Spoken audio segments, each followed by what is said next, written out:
Welcome, everybody. Welcome to Sharsheret's Shalom Shabbat program. I am going to stop the share so you can see us.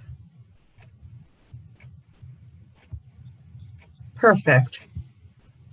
Welcome. My name is Melissa Rosen, and I'm the Director of Training and Education at Sharsheret. And I want to thank my colleagues, Rachel Teicher and Sarah Eagle, for being here today to make this program run smoothly and be a success.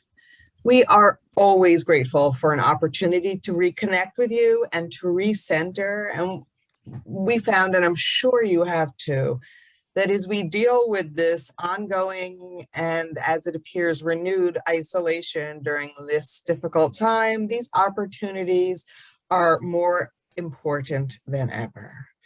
Before we get going, just a few housekeeping notes. I want to thank our sponsors for today's program: AZI, GSK, Susan G. Komen of Greater New York City, Merck, and CGen. You may have noticed you were muted on today's program. Please stay on mute so that you can clearly hear today's presenters. As always, and I saw there have been a couple of questions about this already, this program will be recorded. Of course, no faces or names will be on the recording. But if you wish to turn your video off for privacy now, that option exists. You can do that by clicking the dots next to your square, and you can choose to rename yourself that way as well. And that's an easy way to do that. You will be notified when the recording and the transcript of today's program is posted on the Sharsheret website. Please feel free to share that link with anyone who may be interested. Shalom Shabbat. However you celebrate and whatever your experience with Shabbat is or has been, we can all use an opportunity to recenter ourselves in the midst of treatment, survivorship, the pandemic, or honestly, just the normal chaos of a life well lived. And that's what today is all about. Together, we'll explore different paths to healing, including song and poetry, and how they can enhance both Shabbat and life as a whole. And we'll each come away with a bit of inspiration for the week ahead. As I've mentioned in previous programs, there's always some level of chaos in life: work, family, volunteer commitments. And of course, for those of us who have faced cancer or are dealing with survivorship, there's even more chaos. There really is. Physical, emotional, even spiritual. We all need a break. We need an opportunity to take a deep breath. It's absolutely critical for not only our health, but also our happiness. And yet, in addition to all this chaos, the world has given us an opportunity to take a breath from it, a mandatory pause. By the way, mental health professionals have recommended taking time to pause from normal life on a regular basis. And the Jewish tradition gives us just that, a weekly pause, simply an opportunity to rest and regroup each week, to focus on what's important and what gives our lives meaning. And that's different for each one of us on the screen today. Could be family, health, something else entirely. And how we celebrate that pause or recognize that pause is different for each of us too. Some of us celebrate traditionally. Others have found innovative ways to make Shabbat meaningful. Some prepare elaborate meals. Others choose takeout dinner or pizza as a break in cooking. Some attend services, at least when we can and we're not in a pandemic. Others spend time in nature or specifically plan family activities. Each person celebrates in a way that is meaningful to them, and that makes us a beautiful collaborative group in front of us. But I wanted to encourage, no matter what you do, each one of us to mark this time. Whether this is something you do every week, something you're just exploring now, whether you celebrate traditionally, whether you find some amazing, innovative way to mark the day, it's important to take that time to make ourselves and our families a priority. I want to encourage you to give yourself the gift of that time dedicated to renewal. Okay, I am actually so incredibly pleased to introduce today's guest, Maya Bernstein. Maya is a breast cancer survivor herself and a Sharsheret caller. She teaches leadership and facilitation at Georgetown University and also teaches at Yeshivat Maharat. Maya is a singer, a songwriter, and a poet, as you will see today. She will be sharing 2 of her poems and 1 of her songs with us. She will also be speaking about how music and writing were an unexpected source of healing for her. Maya, welcome, and the floor is yours. Thank you, Melissa. And thank you, Rachel and Sarah and Sharsheret. I'm going to start by sharing a poem called I'm Tired of Terror and Despair. And before I share it, I'll just let you know that the quote, I'm tired of terror and despair, comes from the work of a poet named Marilyn Hacker. And if you're interested, her poetry in general is very moving and powerful, but she herself is a breast cancer survivor and has a collection called Cancer Winter, which I highly recommend. And this poem is a pantoum, which is a kind of poem in quatrains, 4 lines per stanza, where the second and fourth lines of one stanza are then echoed as the first and third in the next stanza. So you'll hear a lot of repetition. It's called I'm Tired of Terror and Despair. I'm tired of terror and despair and having to be brave.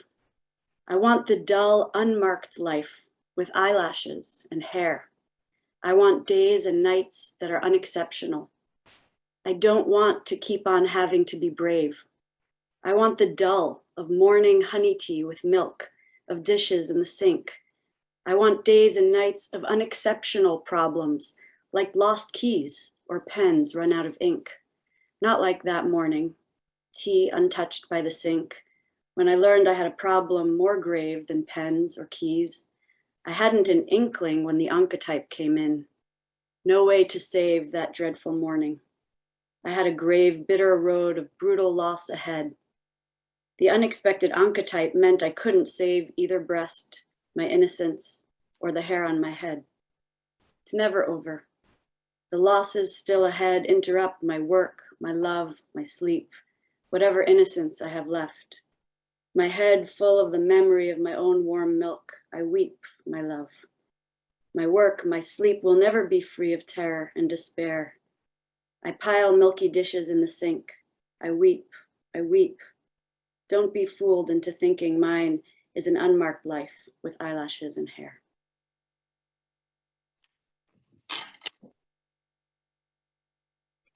Wow. Thank you for sharing something so personal and so strong and so impactful. That really moved me. As Maya continues to share her music and poetry and a bit of her story, including what surprised her on the path to healing and what helped, please give some thought about what surprised you, what provided you strength, comfort, and healing. You know, we've definitely discussed this before. It's so important. Healing from cancer, that experience is physical. We know this. And it's also emotional. Eventually, that becomes clear too. For some, it is also spiritual. How has cancer impacted my place in this world, my priorities, my commitments? The cancer experience itself can include all 3 aspects, physical, emotional, and spiritual. So it only stands to reason that the healing process will contain those aspects as well. If you are comfortable, please share your thoughts in the chat box about what surprised you most about the healing process. What helped you unexpectedly? It could be physical healing. We encourage also emotional and spiritual healing. Now we're going to play a song, Maya's song, called Refayenu, Once we've heard it, Maya will speak about the meaning of the song and how writing it was a healing experience in and of itself.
Hi, I'm Maya.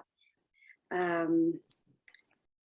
can't see all your faces, but I'm imagining all of your faces, and I'm grateful you're all here. And Sharsheret, I want to say again to all of you how grateful I am for your support. And I want to also thank my family and my friends. I have a mentor who says that adulting doesn't mean that you face things alone once you reach a certain age. It means that you know who to ask for help and how to ask for help and when to ask for help.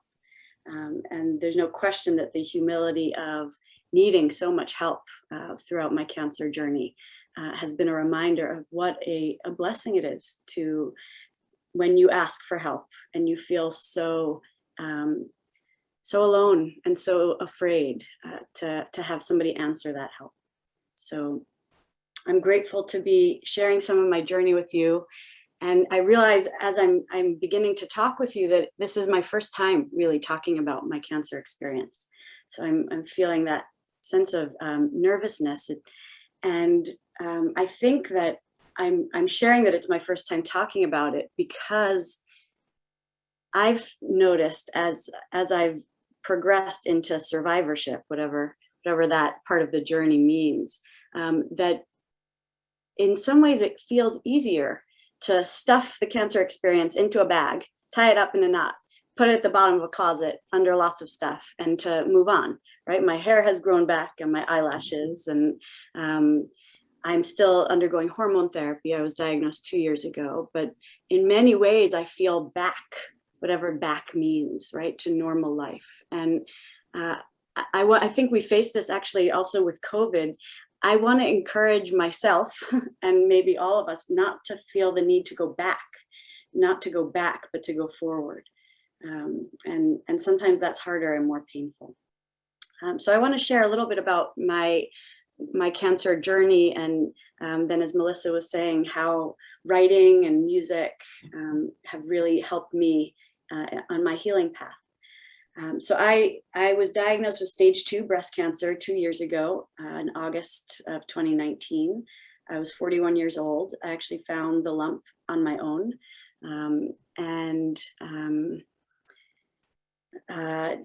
went to get it checked out on the afternoon that my family was supposed to fly to Israel for 2 bar mitzvahs. And I told my daughter, who was busy packing, I'll be home in like half an hour. I'm just running out to an appointment. I'll be back. And as it became clear that, something was going on, and I went from one office to another office, and they were actually able to do a lot of the testing, even the biopsy that day. I ended up staying probably 7 or 8 hours. She kept texting me, "What should I pack? How come you're not home?" And this thing that, I have this memory of sort of falling into, at the time I thought it was the twilight zone, where something that normally would bother me, like an appointment taking an extra hour, in my busy life, which would drive me crazy. Suddenly that didn't matter. And it didn't matter that we had to cancel flights that we had, bought months before, and then rearrange our entire schedule. I was suddenly operating, and my family was suddenly operating on an entirely different plane of existence. And I think at the time, and even in the beginning, when I, was making all these decisions and meeting doctors, I felt like, okay, I'm operating in this weird twilight zone area, but soon I'll come back to the normal plane of life. And as I had to face all of the different aspects of my treatment, I had a double mastectomy, and as you heard from the poem, my oncotype was higher than we had hoped, which meant that I needed chemo. And I did ACT chemo, 16 rounds, 12 Taxol and 4 of the AC. I had a cold cap that kept a lot of my hair for a lot of that time. And now I'm doing hormone therapy. And as I progressed through that experience, I realized that this normal plane of life was just one plane of life. And it wasn't that I had dropped into this not normal plane of life or this twilight zone, but that I had simply entered another corridor through which we can walk through the world. And I stopped wanting to go back to that first corridor. Of course, I wanted to be healthy. But I think for the first time in my life, I was forced to face stillness, to face quiet. I have 5 children. My husband, Noam, is here on the call. by my side the whole time. And as we all know, the people we love go through this journey with us. And I really feel that there was a blessing in facing the quiet, in being thrust into this other corridor. I spent time meditating and doing visualizations and taking walks. And I'm the kind of person who's an athlete, and usually I run and I'm fast and I'm doing a million things. And I did so much less. And that's when the music and the poetry started coming through me. And I really felt that it came through me, the music in particular. I've always played the piano, but I would sit at the piano and I would hear music and I would play it. And I felt that I had gotten quiet enough to hear so much of what was actually always inside me. So I think of it less that the illness and the treatment and the suffering resulted in creativity. And it's more that the illness and the suffering and the treatment and the pain opened another aspect of living. It was another experience in life. And by opening that particular aspect of living, other aspects of my life were forced to quiet down. And in the quiet, I met a deeper part, or maybe even a more true or a more real part of who I am, and allowed it to come through. And choosing to hear it was also a choice. I think that I could have gotten busy, or I could have made more noise. And it felt very frightening to listen to those songs and then to capture them on my little iPhone when I was playing the piano. And then the version that you heard was actually recorded with a phenomenal artist named Noah Solomon, which is why the song sounds so incredible. Noah Solomon is a professional Jewish musician. He sings with Soul Farm, and he, during the pandemic, taught himself to be a producer of music, and came with his mask to my house with a contraption that recorded me playing the piano and singing. And then he left my house, went back to his house, and in his living room added guitar and drums and harmonies. So it's really incredible how he really turned these melodies into music. But the ability to quiet ourselves enough to hear it, honor what's coming through us, and then being willing to share it, I think is part of that living in that vulnerable space that we're forced to live in when we deal with a cancer diagnosis. But I think that's the condition of human life. It's just that it's easier to ignore that condition when we're not facing illness. So I'll just share that the words of that song, Rifa'enu, come from a traditional Jewish prayer, the Shmoneh Esrei, the Amidah prayer, the silent prayer, which is sort of the heart of the daily morning Shacharit service.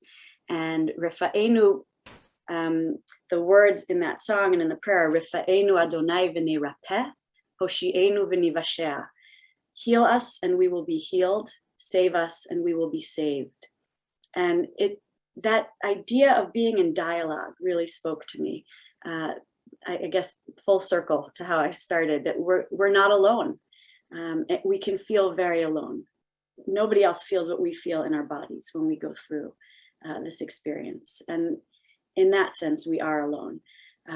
But there are so many inner resources we have and so many outer resources we have. And so the Rifa'enu v'nirapeh, Hoshi'enu v'nivashea, that dialogue, that back and forth of I am in this with others. Others are affected by this, others are affecting me. And even when I am most alone, I can reach out and stay connected. That's the prayer I was trying to evoke. So thank you for listening. And I pray for everybody's refuah shlema, for everybody's full, complete healing, and for a year of health and wholeness for all the people in this world who need it. Maya, the people who I work with at church, I will tell you, I'm very rarely without words. But listening to your poetry, your song, and your story has been so impactful to me as a survivor myself, and I am sure to others who are on today's program. We asked people to share a bit about what has been healing for them. And if you still want to share, there's absolutely time to do that. We have a few people in the chat who did share. I'll tell you, including stuff that I wrote. I'm happy to share two things, and then Rachel might share some other things.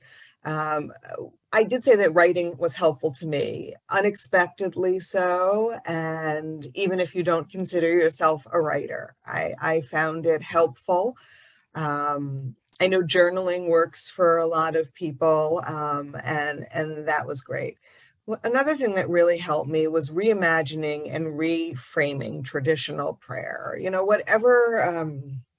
Whatever faith tradition you come from, just that everything seemed to take on different meaning when I was going through cancer, and so it only stood to reason that prayer would too. And I had to do a lot of reframing and reimagining to make itself meaningful to me during that time. Rachel, I did see a couple of other things. Would you like to share? Yes, and I just want to say also, I have a smile on my face only because I am just so amazed by you, Maya. You are just incredible, and I feel honored to know you and have been any part of this experience and journey with you. And really, like, you just said everything so perfectly, and you're just so relatable and sweet. And I see this message that came in here that somebody wrote that kind of just says it perfectly. They wrote that they say that we face illness in the exact same way we face the rest of life. And that is why Maya has been healing for me. The honesty, strength, song, creativity, and sensitivity with which she walks this path is a bracha for all of us finding our way. Thank you, dear sweet Maya. And you know what? Exactly. That's just like the perfect words. So I can understand how you've probably helped many and you might not even realize. Another person shared that they found meditation improved their relationship with God. And she said she heard that when you said we don't have to walk through this, she heard you when you said we don't have to walk through this alone. And that is true. I know other women have shared with me as well, even like simple things like coloring, drawing, things like that that seem silly, things you haven't done since you were a child maybe. Are just like this nice, peaceful distraction. And I know a lot of people share that they find that helpful. And a lot of people also share meditations, which we do have. So if anybody is interested, we have a lot of Share resources that I myself, as one of the social workers here at Share, would be more than happy to share with you and help any of you through this journey and this experience as well. Rachel, I just want to point out that today we spoke a lot about spiritual healing. But we had, and I'm glad, because there aren't a lot of places that type of healing can be done. But there are other types as well, as the reminder. And some of the meditations we have are spiritual or even religious in nature, and some are absolutely not. So if that's more your need at the moment, that's absolutely, we have all different kinds. Before we conclude, I'm excited to be able to have Maya share one additional piece of poetry. This one is called Akedah. Okay, Akedah, and Akedah means sacrifice, and it specifically refers to the binding of Isaac in the Bible. Akedah. This year, not only did I bring you my innermost hopes and fears, my most fervent prayers, my purest voice lifted in song, tears streaming down my cheeks, but also my breasts. I placed them on your crowded altar, squeezing them in at the edge, and wondered if the smell of the blood and the milk and the smoke rising heavenward might be enough for you this year.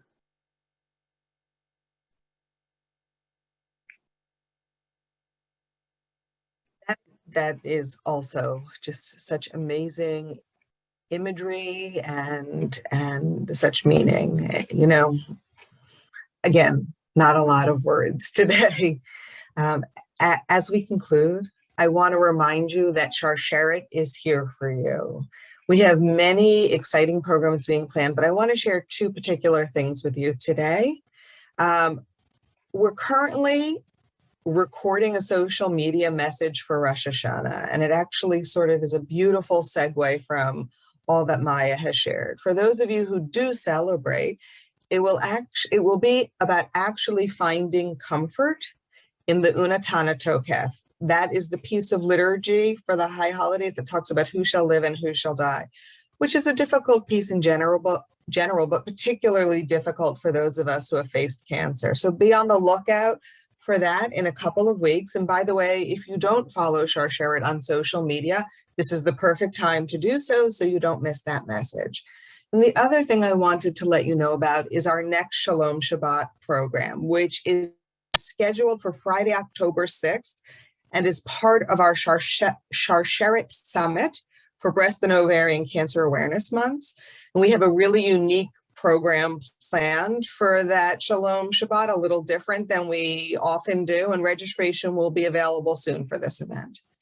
And of course, our wonderful dedicated team of social workers, including Rachel, and our genetic counselor are here to help you address any concerns. Please don't hesitate to reach out, and there'll be contact information in the chat box.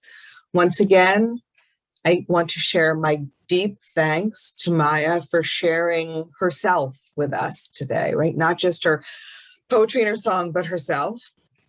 And I want to thank each and every one of you for joining us today. I am wishing you a Shabbat filled with quiet, with joy, and with comfort, a Shabbat filled with shalom. Thank you very much. Bye-bye.